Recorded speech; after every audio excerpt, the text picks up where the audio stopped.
Hey guys, Scarlett Build Across here, and today I'm going to show you how to paint this nurse uniform. I'm going to go in first and base coat my little nurse hat here in the color Fluff, and then I'm going to go in next with the color Sea Glass and base coat my uniform.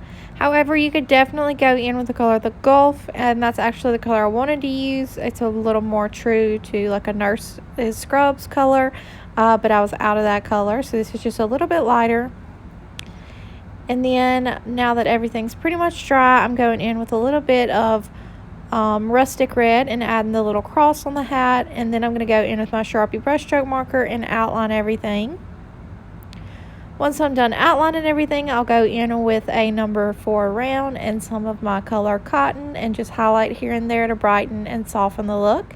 And then that will complete my project. So I hope you guys enjoy this video and have a wonderful day.